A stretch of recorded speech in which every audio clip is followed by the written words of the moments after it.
Hello friends, আসসালামু আলাইকুম। আমার সাথে রয়েছে রহমান আয়াত আপু। আপু, তুমি কেমন আছো?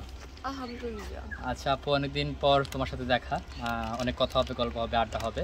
তো আপু, বর্তমান দিনকালটা কেমন যাচ্ছে আর কি কাজ নিয়ে ব্যস্ত হচ্ছে বর্তমানে? অনেক ব্যস্ত।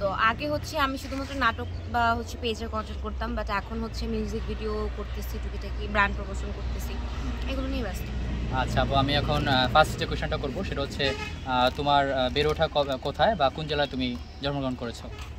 শরীয়তপুর নড়িয়া সুরেশ্বর। আচ্ছা, তুমি কোন ক্লাসে পড়তেছো বর্তমানে? আমি আমার জেনারেল লাইনের পড়াটা আমি কমপ্লিট করতে পারতেছি না, কজ আমার শুটিং অনেক টাইম দিতে হয়, তো এই জন্য আমি ডিপ্লোমা ইঞ্জিনিয়ারিং করতেছি। আচ্ছা আচ্ছা আচ্ছা, তো স্টাডি কি কোথায় হয়েছিল, শরীয়তপুর নাকি ঢাকাতে? আমি আমার বেড়ে ওঠা বরিশাল আর রাজশাহীতে, সো মেইনলি স্টাডিটা আমি রাজশাহীতে করছি। আচ্ছা আচ্ছা, তো পরবর্তী যে কোয়েশ্চনটা হচ্ছে মিডিয়াতে আসার কারণ কি, বা কত সালে তুমি ফার্স্ট মিডিয়াতে এসেছো? মিডিয়াতে শখে, ছোটবেলা থেকে শখে। একজন বলছিল যে একটা গানে অ্যাক্টিং করতে হবে, তখন আমি জানতাম না মিডিয়া থেকে ইনকাম করা যায়। তখন আমার নামটা মনে আছে, সে যেহেতু ফার্স্ট তার সাথে কাজ। আমার ফার্স্ট কাজ অতনুর সাথে, অতনু ভাইন্সের একটা কাজ। ওখানে নূর নবীর গাওয়া একটা গানে মিউজিক ভিডিও, ওখানে খুব সারা পেয়েছিলাম, ওখানে পিচ্ছি ছিলাম তো, অনেক চিকন ছিলাম, সবাই স্ক্রিনশট দিয়ে দিয়ে গ্রুপে পোস্ট, ক্রাশ করে পোস্ট করছে। তো ওইটাতে এত হাইপ হওয়ার পরে মনে হইলো যে তখনকার সময়, এখন মনে হয় এটা মিলিয়ন গেছে, বাট তখন 5.5 লাখ মতো ভিউ ছিল। আমার ফার্স্ট কাজে যদি 5.5 লাখ ভিউ হয়, এটা আমার জন্য হিউজ। এরপর থেকেই ইন্টারেস্ট। আচ্ছা আচ্ছা, তো তোমার ফার্স্ট ইনকাম কত টাকা বা কত টাকা পেয়েছিলে প্রথম ইনকাম? 1000 টাকা। জিএস চঞ্চল ভাই দিয়েছিল। আমি এর আগে জানতামই না যা মিডিয়া থেকে ইনকাম করা যায়। তুমি কি ফ্রিতে কাজ করতে আগে প্রথম? আমি ফ্রিতে কাজ বলতে কি, আমি কারো কাজে ফ্রিতে করতে চাই না। আমার ফ্রেন্ড সার্কেলে আছে না, হ্যাঁ বলে হেল্প করে, জোনের মধ্যে একটা কাজ আছে, আসো তুমি করো। আচ্ছা ঠিক আছে, আমি তো জানি না ইনকাম করা যায়, সেখানে টাকার ব্যাপার কোথা থেকে আসতেছে। তো জিএস চঞ্চল ভাই আমারে বললো শুট শেষে হ্যান্ডশেক করো। হ্যান্ডশেক করার পরে দেখলাম যে হাতে টাকা। ভাই এটা কোনো টাকা না, এটা তোমার সম্মানই, বাট 1000 টাকা ছিল। আচ্ছা আচ্ছা আচ্ছা, খুব ভালো লাগলো শুনে। তো আপু, তোমার ফার্স্ট হিট কাজ কোনটা, বা যেটা তোমার ব্রেক থ্রু দিয়েছে, তোমার লাইফের মোড় ঘুরিয়ে দিয়েছে, কোন কাজটা? না, এরকম কোনো স্পেশাল কাজ নাই যে লাইফের মোড় ঘুরাই দিয়েছে।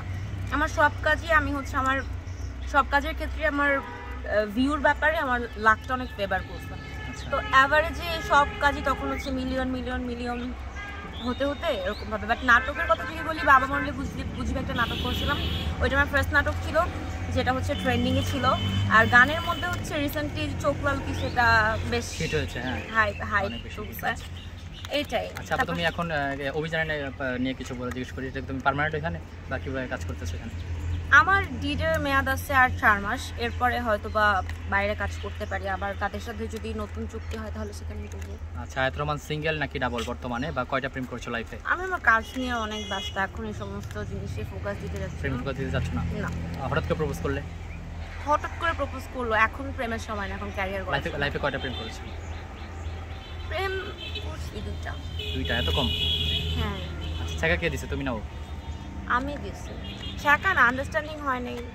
একটু মজার ঘটনা শুনি, যে কোনো কাজ হিরো প্রপোজ করেছে কিনা, বা কোনো ডিরেক্টর প্রপোজ করেছে কিনা? হ্যাঁ, আমার তো সেকেন্ড প্রেম, লাস্টটার সাথে প্রেম ছিল, সেটা মিডিয়া পার্সনই ছিল।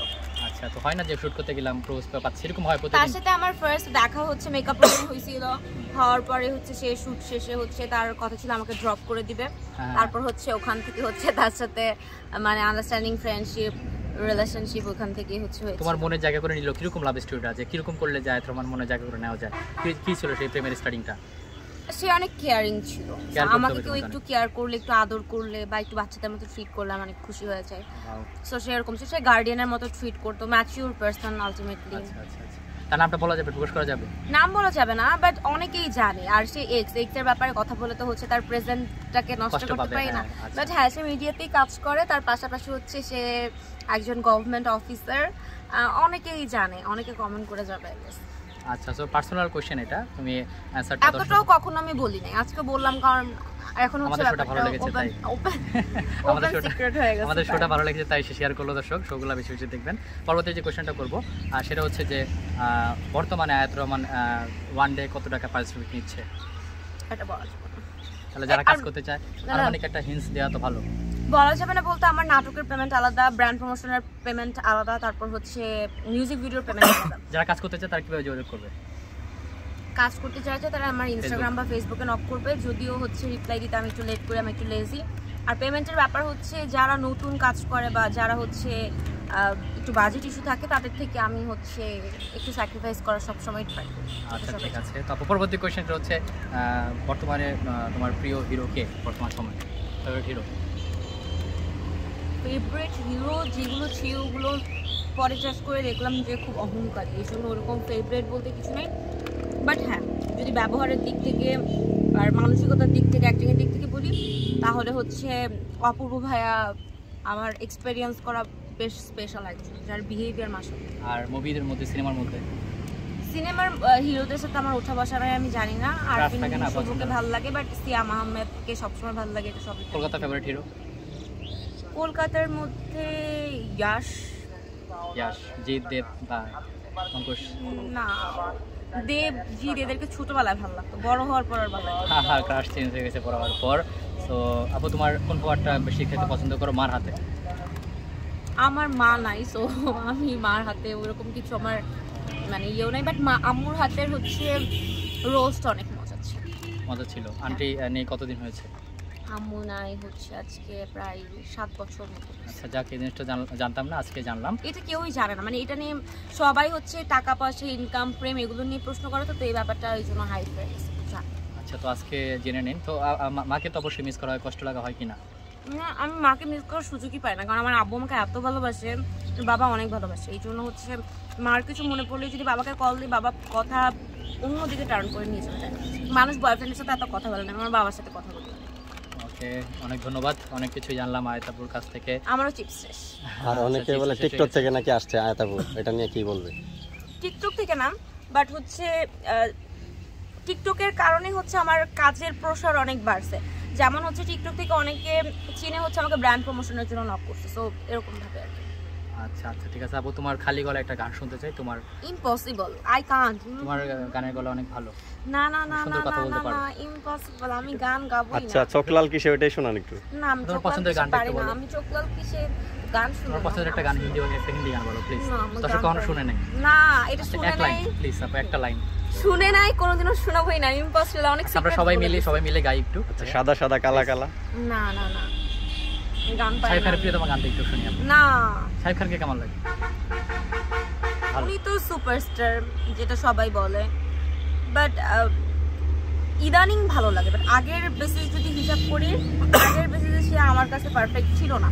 তখনকার জেনারেশনের চয়েস আর এখনকার জেনারেশনের চয়েস আলাদা, বাট হ্যাঁ, এখন সেই যুগের সাথে তাল মিলিয়ে বেশ আপগ্রেড হয়েছে। সালমান শাহকে কেমন লাগে?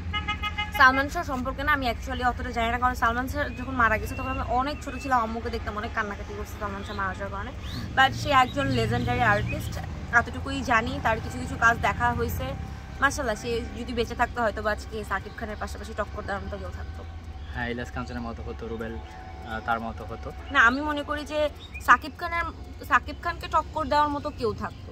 রুবেল, তারপর ইলিয়াস কাঞ্চন, যাদের কথা বলতেছেন তাদের সাথে মানে তাদের মতো বয়স হয়তো সাকিব খানের বয়সও কিন্তু একেবারে কম না, কিন্তু তারপরেও কিন্তু সে এখনো পর্যন্ত সবকিছু ধরে রাখছে। এই জিনিসটা হচ্ছে ও পারতো, যেটা হচ্ছে ইলিয়াস কাঞ্চন বা অন্য কেউ অতটা হয়তো ক্যারি করতে পারে। রিয়াজ ভাইও পারেনি, আমাদের ফেরদৌস ভাইও মনে হয় না পেরেছে। হ্যাঁ, এইটাই, তার অনেক অ্যাভেলেবল হয়ে গেছে। আপনার প্রিয় সিনেমা কোনটা, যে সিনেমা দেখে কান্না করেছিলেন? আমার প্রিয় সিনেমা বলতে আমি হচ্ছে বেশি, সত্যি কথা বলতে গেলে বাংলাদেশের মুভি আমি দেখি না। বাইরের দেখা হয়, বাইরে দেখে অনেক মুভি দেখেই কান্না করছি। তার মধ্যে হচ্ছে ডিয়ার জিন্দেগি একটা মুভি আছে শাহরুখ খান আর আলিয়া ভাটের, ওইটা দেখে অনেক। কলকাতা বাংলার কোনো ছবি দেখে কান্না হয়েছে? বোঝে না ছবিটা দেখা হয়েছে কিনা? হ্যাঁ, বোঝে না।